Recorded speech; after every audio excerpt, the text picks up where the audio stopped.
अब आपको बताएं कि तहरीक इंसाफ कौमी असेंबली में मखसूस नशिस्तों के हकदार इलेक्शन कमीशन पीटीआई उम्मीदवारों को नोटिफाई करे। सुप्रीम कोर्ट ने मखसूस नशिस्तों का तफसीली फैसला जारी कर दिया। पेशावर हाई कोर्ट का फैसला कलअदम। इलेक्शन कमीशन का 1 मार्च का फैसला आइन से मुतजादिम करार दे दिया गया। सुप्रीम कोर्ट ने इलेक्शन कमीशन के रवैये पर हैरानी का इजहार किया।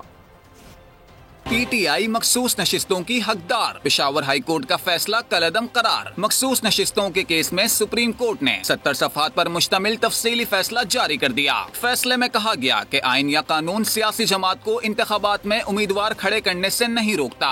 पीटीआई कौमी असेंबली में मखसूस नशिस्तों की हकदार है। इलेक्शन कमीशन के 1 मार्च के फैसले की कोई कानूनी हैसियत नहीं। बदकिस्मती से इलेक्शन कमीशन आम इंतखाबात में अपनी जिम्मेदारियाँ निभाने में नाकाम रहा। पेशावर हाई कोर्ट का फैसला कलअदम करार देते हैं। जस्टिस मंसूर अली शाह ने तफसीली फैसले में लिखा, इलेक्शन में बड़ा स्टेक अवाम का होता है। पीटीआई के मुताबिक तहरीक इंसाफ के उम्मीदवार होने की वजह से उन्हें वोट दिया गया। इंतखाबी निशान न देना सियासी जमात के इलेक्शन लड़ने के कानून और आईनी हक को मुतासिर नहीं कर सकता। आइन या कानून सियासी जमात को उम्मीदवार खड़े करने से नहीं रोकता। इंतखाबी तनाज़ा बुनियादी तौर पर दीगर सिविल तनाज़ात से मुख्तलिफ होता है। आइन अवाम को अपना जमहूरी रास्ता अपनाने का इख्तियार देता है। फैसले में हुक्म दिया गया कि इलेक्शन कमीशन मखसूस नशिस्तों पर पीटीआई उम्मीदवारों को नोटिफाई करे। पीटीआई की केस में फरीक बनने की दरख्वास्त हमारे सामने मौजूद थी। अमूमी तौर पर फरीक बनने की दरख्वास्त पर पहले फैसला किया जाता है। अवाम की ख्वाहिश और जमहूरियत के लिए शफाफ इलेक्शन जरूरी हैं।